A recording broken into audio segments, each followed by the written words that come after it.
5 years ago, this airplane was worth some $5 million. Today, the owner would be lucky to get even $1 million for it.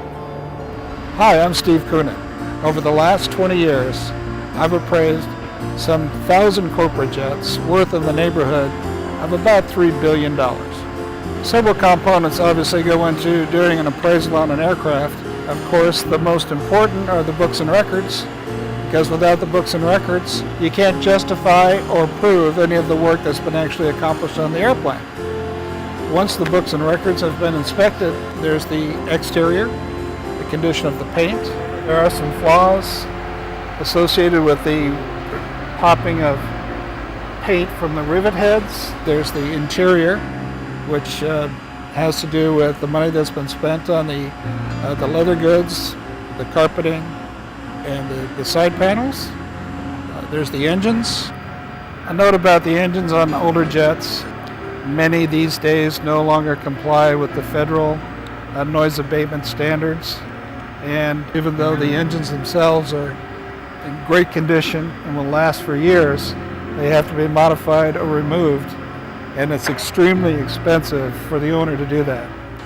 And then there's the avionics, and those are the main points and parts that an appraiser looks at when he does an inspection on an airplane. An aircraft's logbooks and ship's records are the most important variable in the value equation. I'm Steve Koonin Jr., Operations Manager at PlanesWorth. We could be appraising an aircraft $20 million or more, but without the logbooks and records, the plane could be worth virtually nothing. FAA Form 337 is the single most important document when inspecting the books and records. The reason?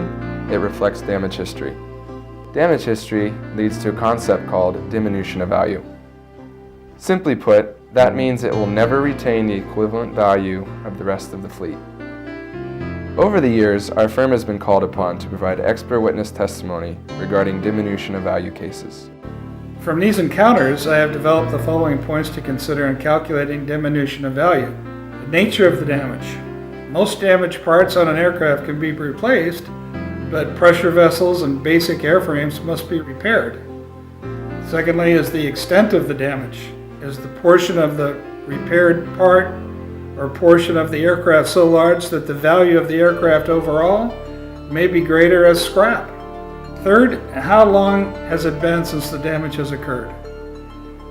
As aircraft sometimes sit in the repair shop for months waiting for parts, repair drawings, or other expertise to initiate the work, the value could be diminished significantly. Fourth, time in operation since repair. Damage is mitigated over time. The rationale is that if the damage occurred several years ago and was repaired without ongoing incident, so much the better. If documented trips back to the repair shop are noted, big problems exist with the value. In calculating the actual amount of diminution, the following items need to be considered.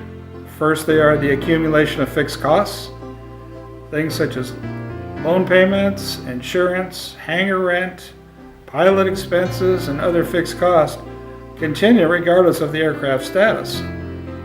Secondly, depreciation. Whether your accounting method is straight line or accumulated, the schedule will change and so does the tax ramifications. Third, litigation. Rare is the insurer that simply hands over the check for both the tangible and intangible expenses related to a damage incident. Costs for litigation can be in the hundreds of thousands of dollars. Finally, projected market situation. What is the worth of the aircraft to a potential buyer who can literally choose from many equivalent aircraft that don't have damage history? This can be frustrating for the seller. Our firm has gained the trust of international corporations, both large and small, including Fortune 500 clients. At PlanesWorth, all of our clients are offered the highest level of expertise.